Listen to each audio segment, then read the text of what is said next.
Hello and welcome back to our channel. So as promised, a little bit delayed, but this is our abbreviated version of what I packed versus what I wore.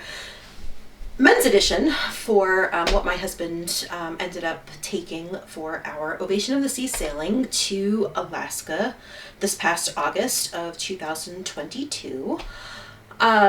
We didn't end up pulling out everything that he ended up packing because he actually packed twice as much as everybody else in the family. So he had no problems with running out of clothes or things to wear. But this is just to give you an idea of the types of things that he actually ended up packing. So for starters, he had actually packed quite a few just t-shirts for lounging around and athletic pants. These are just like Adidas, Nike type of athletic pants. So he had packed, I think, probably 4 or 5 pairs of athletic pants and probably about 8 to 9 t-shirts for the trip, which ended up being about, I think, 10 or 11 days start to finish.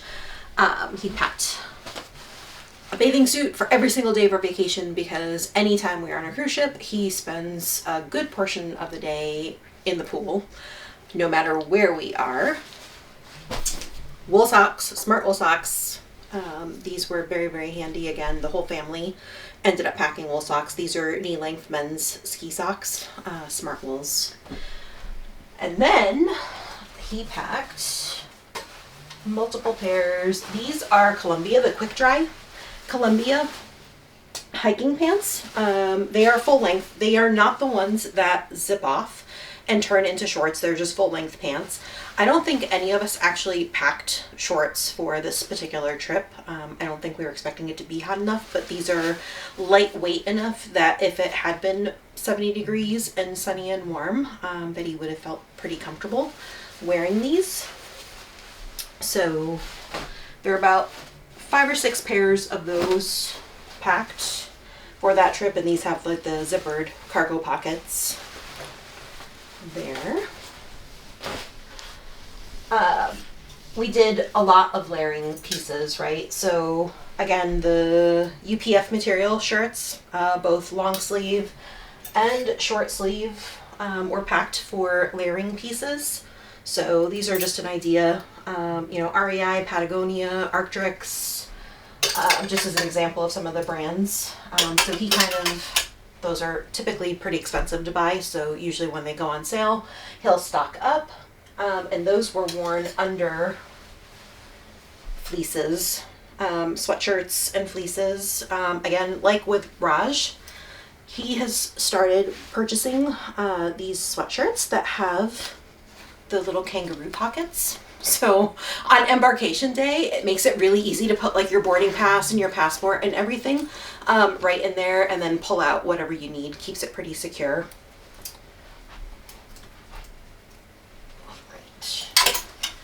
And the Alaska cruise, this is the first one that he did not pack any formal wear whatsoever, like our son. All he ended up packing for the dress your best or formal nights were just polo shirts. So he wore polo shirts with khakis for those nights, and that was actually pretty average for what we were seeing on the cruise ship for those dress up nights. There were some people that were dressed up, but that seemed to do the job. He did pack tropical shirt for a Caribbean night or tropical night on the ship, and just like a couple of other short sleeve shirts to wear around.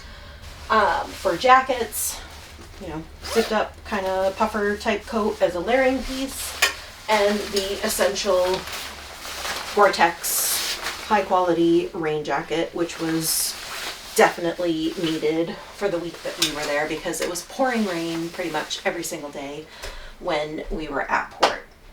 For shoes, he packed a pair of slip-ons. These were super useful for just getting to the pool, going out on the balcony, things like that. He packed a couple pairs of waterproof hiking shoes. These are his favorite preferred brand. They're Solomon. They fit him well, they're comfortable. But he also has worn Keens and Merrells and things like that. But these are the 2 pair that he packed for our Alaska trip.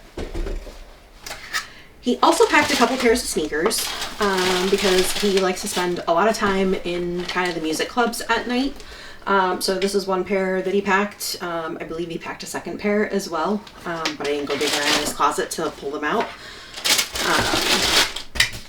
And then in terms of accessories, he had packed a couple pairs of sunglasses. He always packs a primary pair and then a backup. He's a big fan of not using Kleenex, but handkerchiefs instead. So there's always a dozen or more of these in every suitcase. He did pack a regular hat and a beanie, as well as gloves. And he packed 2 pairs of gloves, again, just in case one pair gets wet. You have another dry pair to use. He packed a day pack. This is waterproof. So anytime we went out on a shore excursion, this is kind of was used as a day pack by all of us. And the other big thing, I think most of our family's accessories were covered in the other videos that I did, but my husband does have a CPAP, so we always travel with his machine.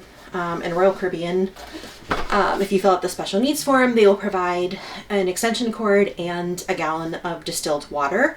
But the one thing that we always travel with is the CPAP travel wipes. This allows him to keep his devices clean and functioning properly when we're on vacation. So I think that just about covers kind of the majority of the types of items that we packed for him on the Alaska cruise. I hope you found that helpful. If you have any questions, especially you, Janice, if Tom needs to borrow anything, just you know how to find me. Let me know. And with that, we'll say thanks for watching. Bye.